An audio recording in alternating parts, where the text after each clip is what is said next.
YouTube? What is up? Welcome back to the Radar for Rasslin Studios. What up, Mox? Guys, AEW Dynamite just finished up. We have two takeaways from an interesting episode of AEW Dynamite. The Dynamite after Revolution and all that happened with the abysmal ending and the disastrous thing. They try to save face a little bit at the end of the show, explaining what happened Sunday night, but I'm not sure if it goes really all that well, but we have some interesting things. It looks like a new challenger to Kenny Omega's AEW World Championship. You have a lot of other things going on. Inner Circle War Council that turns out pretty interesting. So new feud starting, and we got a lot of things to get into. Two takeaways, but before we do, I want to remind you guys, drop a like and a comment on this. What you guys thought about AEW Dynamite? What you guys think of Christian Cage and his confrontation with an AEW champion?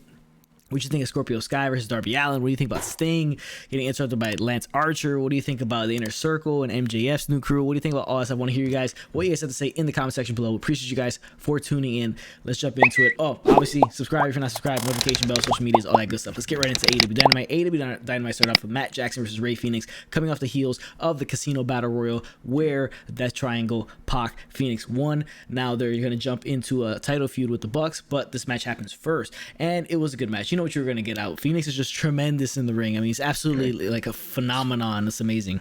Springs in his feet. He can fly all over the place. He almost flies too much. It's almost like, bro, exactly, bring it back. Because he be just jumping and flying into all over the place where he helped jump the guy for like 30 feet. But I mean, the guy's impressive. He just keeps getting better and better. So it's amazing to see. Yeah. And, you know, you had Nick Jackson outside. You had Pac on the other side. They get involved a little bit here and there. Phoenix ends up beating Matt Jackson in the ring. Yeah. So it's a good way to start off the feud going into, you know, a little bit later on how we'll see how everything turns out when this tag team match actually happens. Because they do have a lot of time between now and Double or Nothing. So this match most likely will happen somewhere in between now and Double or Nothing.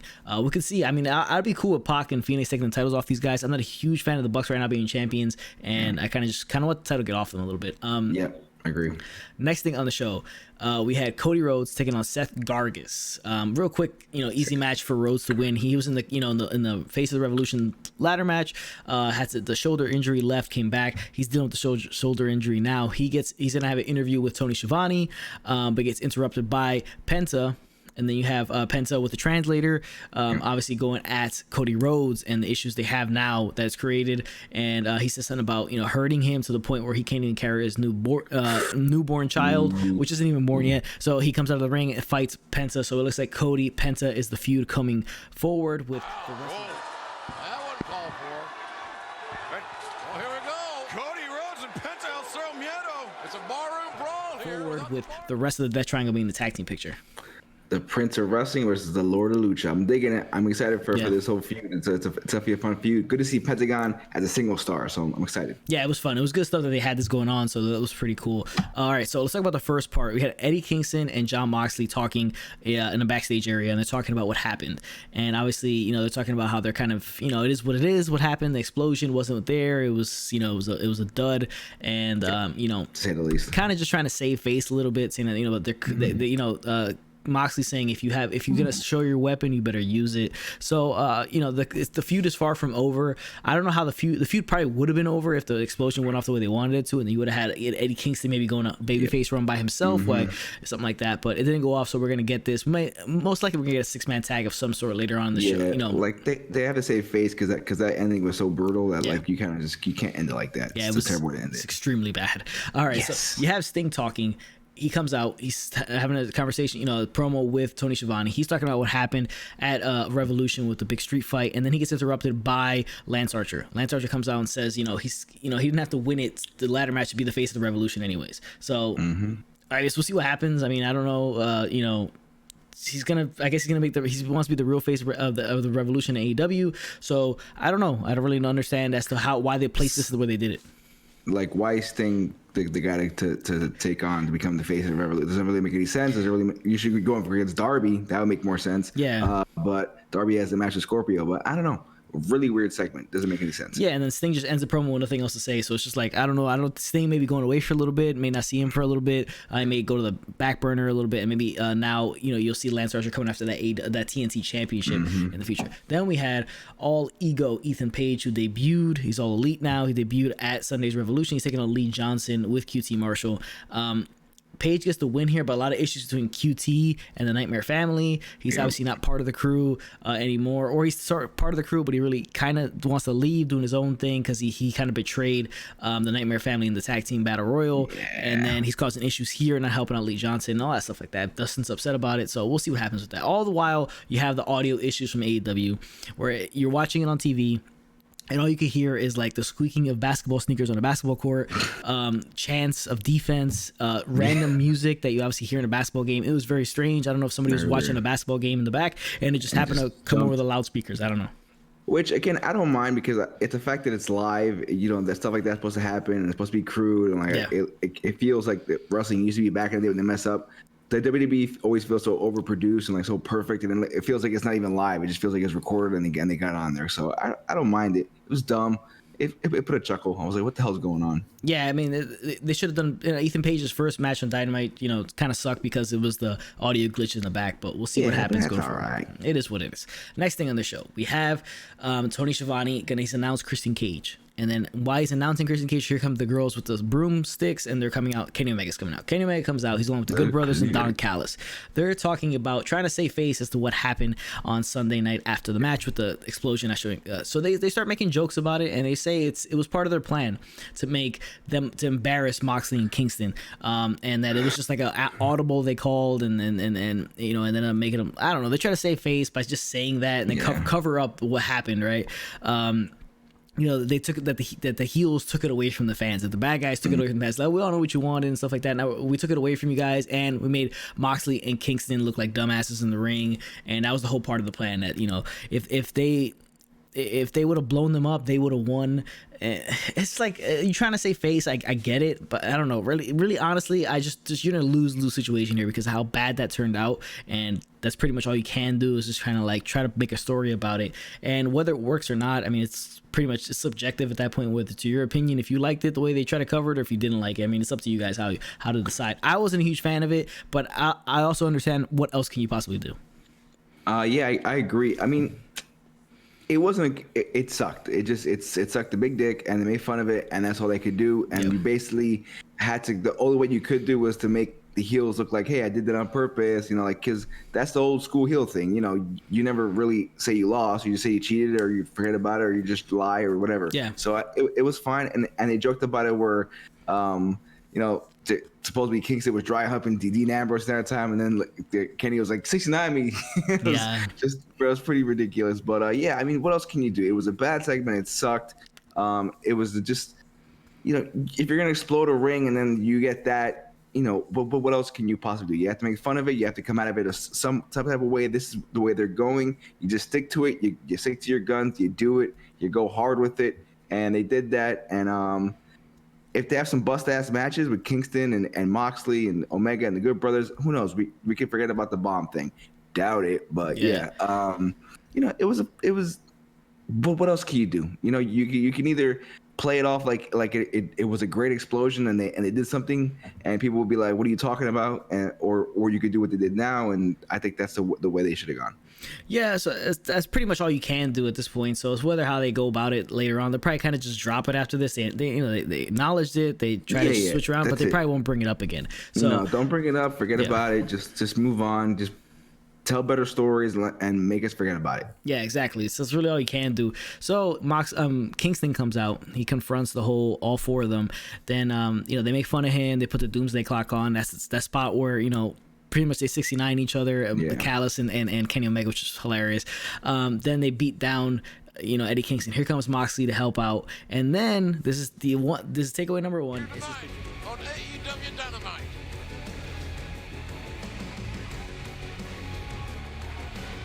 The last time Kenny mouthed off to someone. Number one is his picture behind us. You see Christian Cage coming out because he was interrupted. He was supposed to come out and talk to Tony Schiavone, but Kenny Omega interrupted it. He comes face to face with Kenny Omega. They tussle a little bit. He tries to put him in the unprettier. Kenny gets out. He picks up, Cage does, the AEW World Championship, stares it down, looks down at it, leaves it down on the floor. So Christian Cage immediately comes in on Sunday, signs the contract, which was lackluster. I'm happy as hell for Christian that he's back. I sucks that he's not with WWE. Honestly, it sucks that you can't get Edge and Christian again. You couldn't do Edge versus Christian. Maybe if Christian wins the Universal Championship at WrestleMania, Christian takes him on afterwards. It would have been awesome. But obviously WWE had nothing for him. He probably asked. They said, we got nothing for you. He probably asked for the blessing of McMahon to come to AEW and just let him know, just like Jericho did, most likely. Jericho did it, so did Paul White. They all did it. Most likely Christian did it as well. Let him know we're signing. McMahon's probably like, we have nothing for you, so go ahead and do what you got to do to make your money. Normally, that's how that works out. That's normally how McMahon takes it, especially with this long tenured guys that made him a lot of money, like Christian and guys like that. So we have that. He comes in and immediately now he's in the title picture. Immediately. Now we can't see some 6-man tags. I think we're going to get a lot of 6-man tags. Christian Cage, Kingston, and Moxley versus the Good Brothers and Kenny. Next week it's going to be Moxley, Kingston versus the Good Brothers. So we may see like forms of that happen down the road. Christian in his first I think Christian in his first match in AEW is going to have to be a singles match. I don't know against who. I don't think they'll do either the Good Brothers. It could be a Kenny Omega just in a non-title or something like that. We could see that going forward. We'll see how that works out. But Christian Cage immediately makes an impact after kind of a disappointing debut, because the way they hyped it up, AEW, they shot themselves in the foot, because like it's Christian, obviously it's cool, but it's just like you were expecting, you were expecting like a massive game changer, like a CM Punk, a John Cena, Undertaker, something like that. That's what you were expecting. Right, probably not John Cena, but you're hyping it to that level, so that when you see Christian, some people are just like, oh, I mean, that's cool. Christian's here. I'm happy for him. He's able to wrestle again. But it's just like, it's a little bit of a letdown. And people are kind of wishing that he was staying in WWE. But this is what we got, and now he's going to be eventually, most likely, challenging for the AEW World Championship. Yeah, I mean, this has feelings of TNA. Is it just me? It does. Or like, it does. They're bringing in a bunch of guys from other companies or WWE, older guys, and they're bringing in the dinosaurs. And I think they got to get away from this. I mean, I know with disrespect to Christian, I'm sure it's interesting, but we have a lot of older guys that have been brought up. Sting has been here, and he's had a major role since like Christmas time. So it's just like, enough with the TNA feel. We're like, is Dixie Carter back there? We're just hiring guys, older dudes and bringing them in. Go back to just the bust ass matches, fun little storylines. Go back to that. Build the younger guys. Build the young talent that you were doing. Having Christian here, I know what they're gonna do. It's just gonna be a triple threat tag team match and stuff like that. You might have, is Christian gonna go for the title? He might. Is anybody really going to believe that he's going to beat Kenny Omega? No. And if he does, it's not really going to help them. As there's no respect to Christian. We all like Christian, but he hasn't wrestled in 10 years. And, not to say he wasn't a big star, but he wasn't Edge. He wasn't a Hall of Famer. I should take it back. He's a Hall of Famer, but he's not like one of the greatest of all time. That he's just, he's not Jericho. So it really doesn't make any sense to put him in this profile, just from the start, unless it's going to be he's helping out Mox and Kingston. Yeah. But he's gonna end up like Matt Hardy as a manager, or Paul White announcing, or Taz manager. We have enough of these older guys that establish people. Let's, it's a lot. And you only got 2 hours.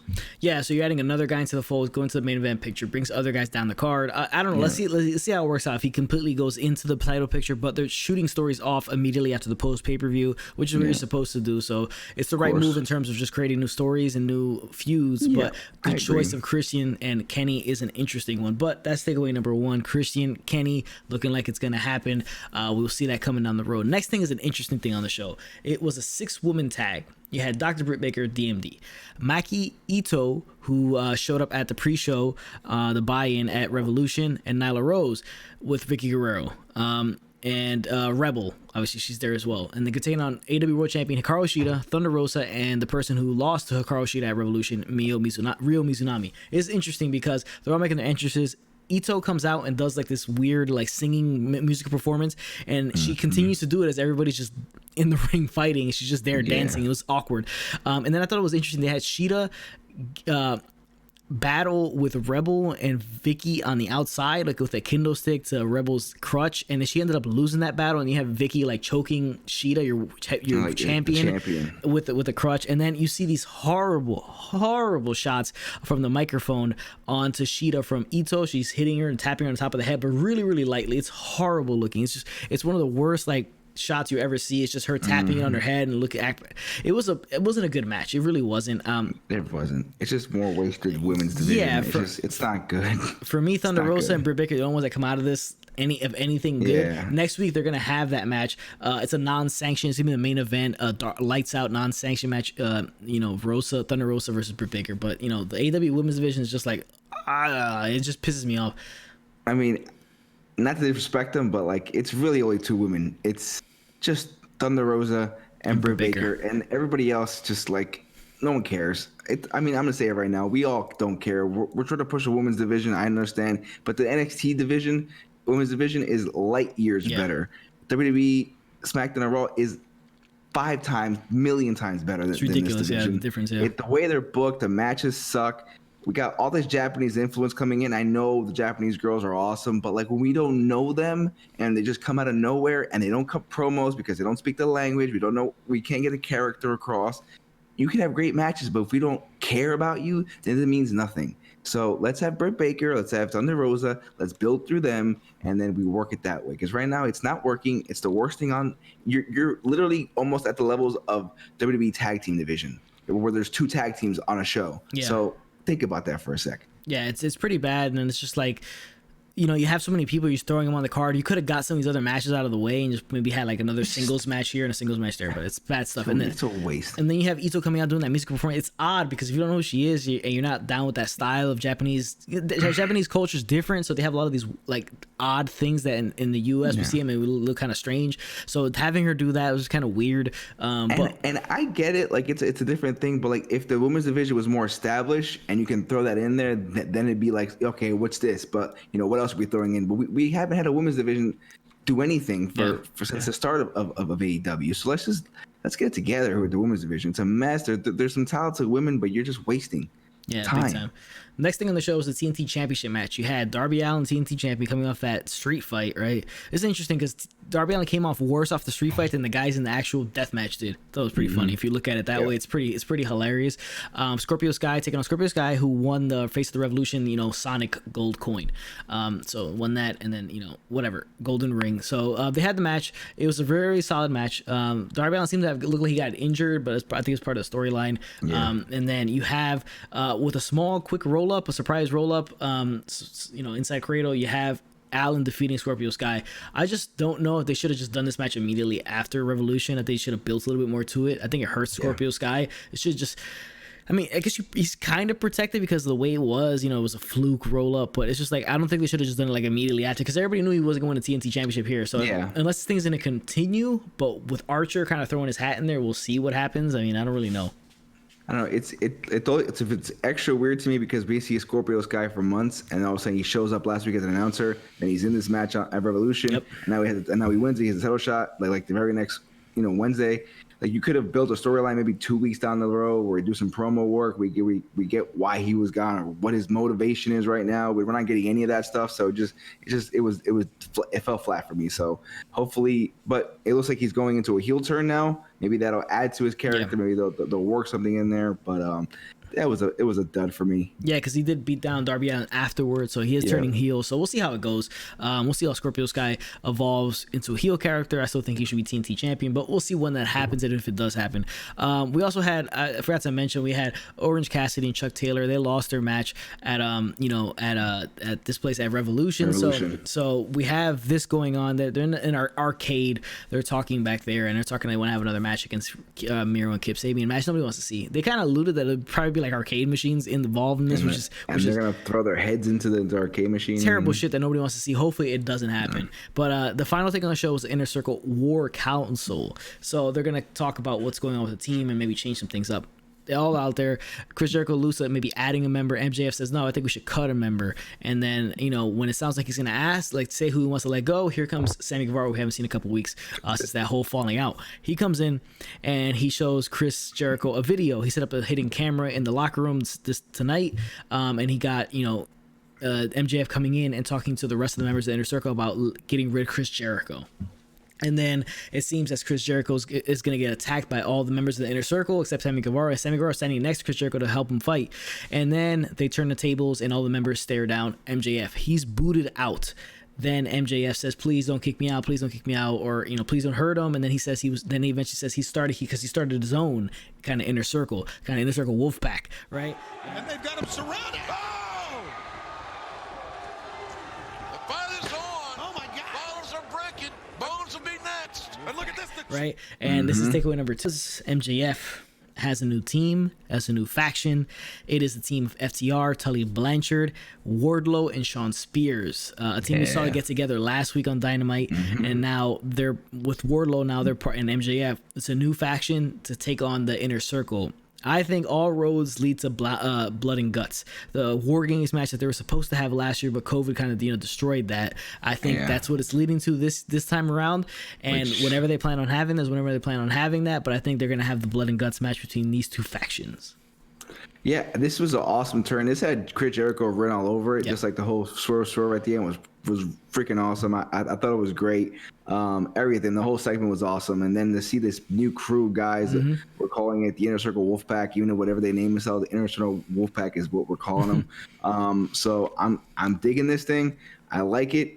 If we do get this match, what you're saying, blood and guts, I think it'd be awesome. I think we see MJF growing because now he leads his own team. He's like the new Jericho, So it's like it's great to see that dynamic. And this crew is badass. I mean, you have FTR, you got Shawn Spears, Wardlow, Tully Blanchard's there, so and we get to see some Shawn Spears action. Now he's going to be involved in things and not be choppy here one day here and then 6 months out here. I think he's the guy who benefits the most out of everybody. Out of all these guys, is Shawn Spears, because he's been so stop and go since he made his big impactful showing when he debuted there, then disappeared, came back, got the weighted glove, did nothing. Scorpio Sky dropped that, and then I think he helps him out the most. Yeah, it does, and I'm excited to see this whole thing build. And like you said, I mean, all these guys are awesome. So it's just going to be great to see this entire gang warfare that AEW likes to see it. But you have two huge teams that actually and I hope, I get a little nervous with AEW because they start these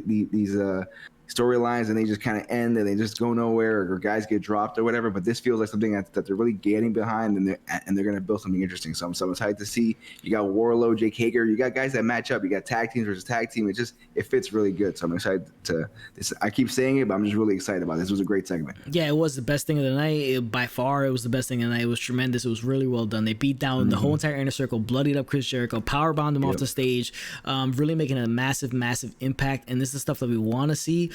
These big reveals / swerves, if you want to call them that, but just these betrayals, and the whole MJF Inner Circle thing never really was that great. It was okay.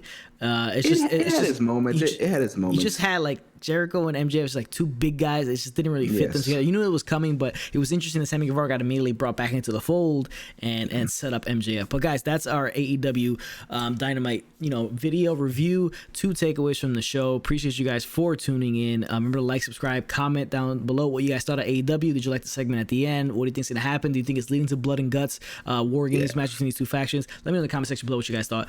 Thank you guys for watching. Remember, for those winning, that's the job. Later, Marks.